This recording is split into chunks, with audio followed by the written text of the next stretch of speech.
नमस्कार, स्वागत है आपका सनराइज स्कूल के यूट्यूब चैनल पर। इससे पहले हमने प्रेजेंट के चारों टेंस और पास्ट के चारों टेंस कंप्लीट कर लिए हैं। आज हम फ्यूचर टेंस के ऊपर बात करेंगे और सबसे पहले हम करेंगे फ्यूचर का इनडेफिनेट टेंस। तो चलो देखते हैं फ्यूचर इंडेफिनेट टेंस के वाक्यों की पहचान क्या होगी।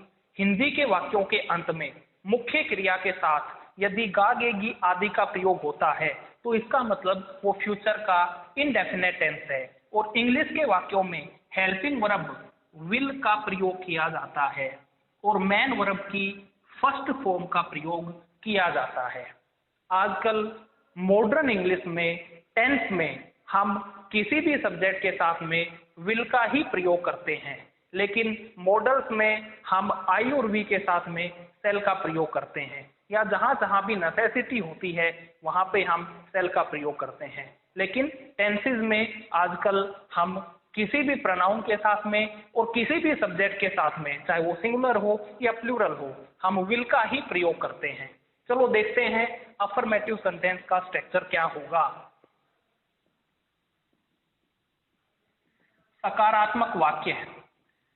सबसे पहले आता है सब्जेक्ट, फिर हम करेंगे विल का प्रयोग, फिर मैन वर्ब की फर्स्ट फॉर्म का प्रयोग करेंगे और फिर ऑब्जेक्ट। वाक्य कैसे होंगे?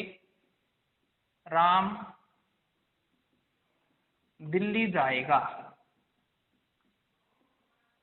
Ram will go to Delhi. अब नेगेटिव सेंटेंस का स्ट्रक्चर देखते हैं। नेगेटिव माने कि नकारात्मक वाक्य है। सबसे पहले सब्जेक्ट, फिर हेल्पिंग वर्ब जो कि इसमें विल है, फिर नोट का प्रयोग, वर्ब की फर्स्ट फॉर्म और ऑब्जेक्ट। वाक्य कैसे होंगे? राम कल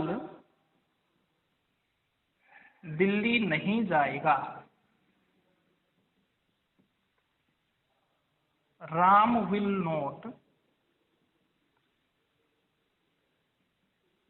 गो टू दिल्ली टुमारो। चलो देखते हैं इंटेरोगेटिव सेंटेंस का स्ट्रक्चर क्या होगा।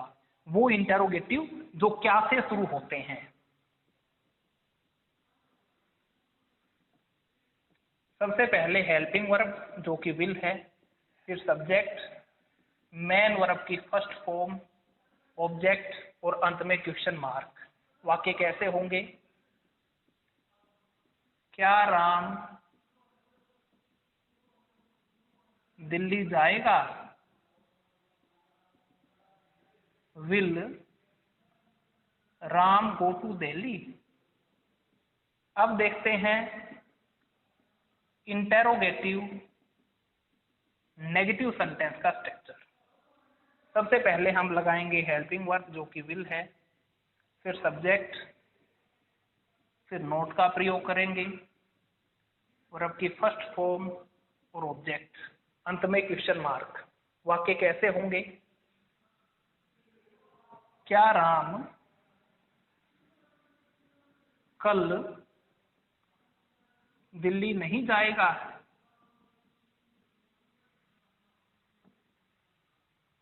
Will Ram not go to Delhi tomorrow? इस तरह जो सेंटेंस के स्ट्रक्चर होते हैं वो बनते हैं। अब बात करते हैं WH इंटेरोगेटिव सेंटेंस के स्ट्रक्चर की। तो जो हमारा इंटेरोगेटिव सेंटेंस है उसका जो स्ट्रक्चर है उसके आगे WH लगा करके हम WH का इंटेरोगेटिव सेंटेंस बनाते हैं। ठीक इसी तरह से WH इंटेरोगेटिव नेगेटिव सेंटेंस बनाना है तो इंटेरोगेटिव नेगेटिव सेंटेंस का जो स्ट्रक्चर है उसके आगे WH लगा देंगे तो वो हमारा WH इंटेरोगेटिव नेगेटिव सेंटेंस का स्ट्रक्चर बन जाएगा। चलो एक एग्जांपल देखते हैं WH इंटेरोगेटिव सेंटेंस का। राम कल दिल्ली क्यों जाएगा?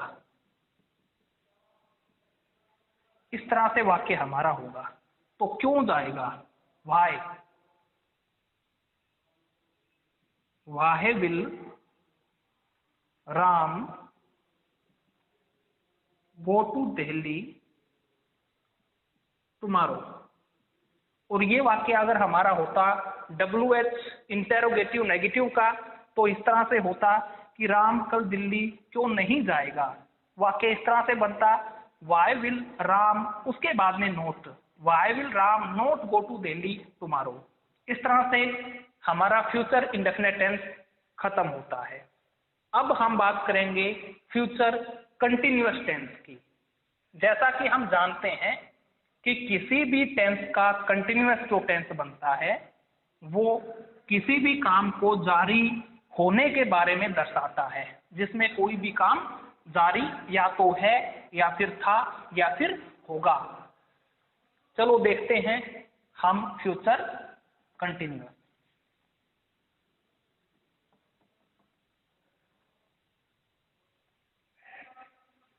इस टेंस में हम बात करेंगे किसी भी काम के भविष्य में जारी रहने के बारे में। तो इसमें क्या प्रयोग किया जाता है, चलो देखते हैं। इस टेंस में हिंदी के वाक्यों के अंत में मुख्य क्रिया के साथ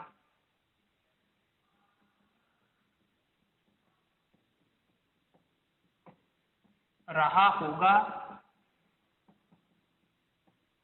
रही होगी, रहा हूंगा, रहे होंगे आदि का प्रयोग किया जाता है। और इंग्लिश के वाक्यों में हेल्पिंग वर्ब विल का प्रयोग करते हैं, साथ में बी का प्रयोग करते हैं, और मेन वर्ब की फर्स्ट फॉर्म के साथ ING का प्रयोग करते हैं। तो ये थी हमारी पहचान। चलो देखते हैं अफर्मेटिव सेंटेंस का स्ट्रक्चर क्या होगा। अफर्मेटिव माने कि सकारात्मक वाक्य है।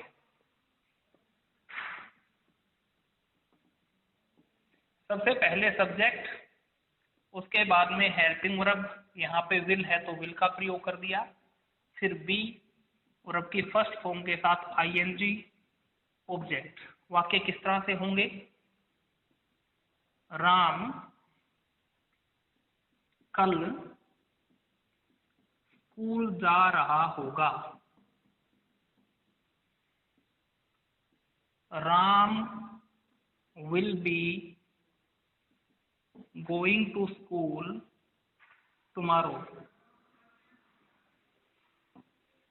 अब देखते हैं नेगेटिव सेंटेंस का स्ट्रक्चर क्या होगा। नकारात्मक वाक्य, सबसे पहले सब्जेक्ट, उसके बाद हेल्पिंग वर्ब, उसके बाद में नोट, फिर बी वर्ब की फर्स्ट फॉर्म के साथ ING ऑब्जेक्ट। वाक्य किस तरह से होंगे, राम कल स्कूल नहीं जा रहा होगा,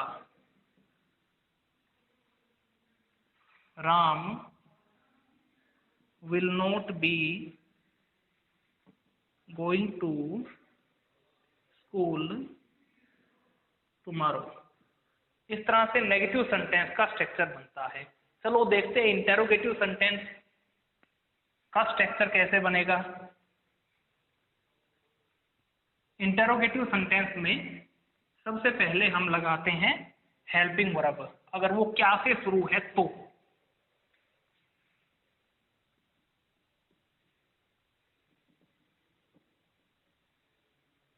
सबसे पहले हमने हेल्पिंग वर्ब लगाई, यहाँ पे विल है तो हमने विल का प्रयोग किया, फिर सब्जेक्ट, उसके बाद में बी वर्ब की फर्स्ट फॉर्म के साथ ING ऑब्जेक्ट, और अंत में क्वेश्चन मार्क। वाक्य किस तरह से होंगे, क्या Ram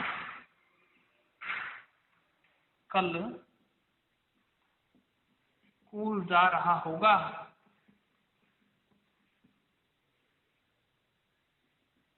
will Ram be going to school tomorrow। इस तरह से इसमें क्वेश्चन करे जाते हैं। चलो अब देखते हैं इंटरोगेटिव नेगेटिव सेंटेंस का स्ट्रक्चर क्या होगा, जो कि क्या से शुरू होते हैं।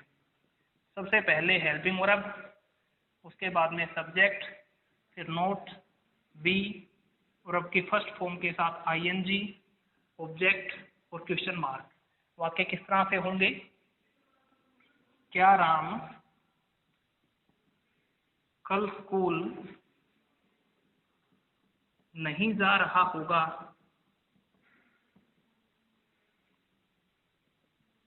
Will Ram not be going to school tomorrow? तो इस तरह से हमारे इंटरोगेटिव सेंटेंस के स्ट्रक्चर बनते हैं। अब इंटरोगेटिव जो WH वाले होते हैं, उनमें हम इंटरोगेटिव के आगे WH लगा देंगे तो वो हमारा WH इंटरोगेटिव सेंटेंस बन जाएगा। ठीक इसी तरह से WH इंटरोगेटिव अगर सेंटेंस का स्ट्रक्चर बनाना है तो WH इंटरोगेटिव नेगेटिव के आगे WH लगा देंगे, वो हमारा WH का इंटरोगेटिव नेगेटिव सेंटेंस का स्ट्रक्चर बन जाएगा। चलो एक एग्जाम्पल देखते हैं WH इंटरोगेटिव सेंटेंस का। वाक्य किस तरह से होगा? राम कल क्या पढ़ रहा होगा? राम कल क्या पढ़ रहा होगा? What will Ram be reading tomorrow? और ये सेंटेंस अगर ऐसे होता कि राम कल क्या नहीं पढ़ रहा होगा, तो व्हाट विल राम फिर नोट लगा देंगे, what will Ram not be reading tomorrow. इस तरह से हमारे फ्यूचर कंटिन्यूअस टेंस के सेंटेंसेस के स्ट्रक्चर यहाँ पे समाप्त होते हैं। अब अगली वीडियो में हम फ्यूचर का परफेक्ट टेंस और फ्यूचर का परफेक्ट कंटिन्यूअस टेंस ये दोनों करेंगे। आप अलग अलग वर्ब की फॉर्म का प्रयोग करके अनेकों सेंटेंसेस बना सकते हैं, अपनी कॉपी में उनको लिख सकते हैं और अपनी वोकैबुलरी को बढ़ा सकते हैं। बस आपने ध्यान ये रखना है कि आपने सही स्ट्रक्चर का प्रयोग करना है। धन्यवाद।